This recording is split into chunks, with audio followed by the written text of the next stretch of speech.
Cuando se piensa en la violencia en un país como Colombia, México, en fin, los países de América Latina, existe esta tentación de centrarse en las drogas, la cocaína en particular, y a menudo se sugiere que la violencia es una consecuencia del tráfico ilícito de esta droga. Pero esta es una evaluación, ¿cómo podríamos definirla?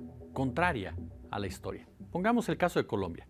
Colombia experimentó un terrible derramamiento de sangre mucho antes de que la cocaína, altamente procesada, se hiciera cada vez más popular a partir de la década de, ¿qué le gusta?, de los 60.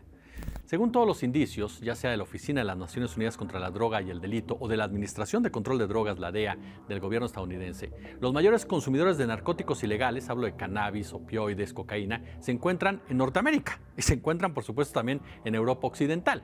Un reciente estudio de la ONU muestra que el consumo de cocaína en Estados Unidos ha fluctuado y aumentado después del 2013, observándose una tendencia más estable en el 2019. La estrategia de la guerra contra las drogas, iniciada por Estados Unidos y los países occidentales, ha tenido un doble enfoque de la crisis de las drogas. En primer lugar, criminalizar a los minoristas de los países occidentales. Y en segundo lugar, ir a la guerra contra los campesinos. En Estados Unidos, por ejemplo, casi 2 millones de personas, desproporcionadamente negras y latinas, están atrapadas en el complejo industrial penitenciario y 400,000 de ellas están encarceladas o en libertad condicional por delitos de drogas no violentos, en su mayoría como pequeños traficantes en un imperio de la droga enormemente rentable. Esas poblaciones de Wall Street son famosas, ¿no? Lo hemos visto en muchas películas, ¿no? Ganan dinero, consumen cocaína, van por Nueva York, etcétera, etcétera, pero son socialmente aceptables. En cambio, a lo mejor los negros de los guetos los atrapan y los meten a la cárcel 4 o 5 años criminalizando a la población. Entonces sí ha sido una manera también de controlar a su propia población. En algún otro momento, por ejemplo, después de la Segunda Guerra Mundial, se unió con la mafia italiana para controlar los puertos y romper las huelgas de estibadores, sobre todo en la costa este. De alguna manera también se hizo para frenar, por ejemplo, el sindicalismo.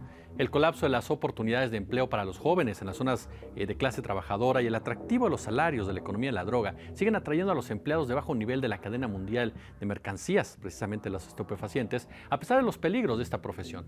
La guerra contra las drogas tiene un impacto insignificante en esta cadena, por lo que muchos países han comenzado a despenalizar la posesión y el consumo de drogas, especialmente el cannabis. El informe más reciente de la DEA señala que el consumo de cocaína en Estados Unidos se mantiene constante y que las muertes por intoxicación de drogas relacionadas con la cocaína han aumentado cada año desde el 2013, pero aquí la política antidroga de Estados Unidos se centra en la aplicación de la ley, dicen, con el único objetivo de reducir la disponibilidad nacional de cocaína.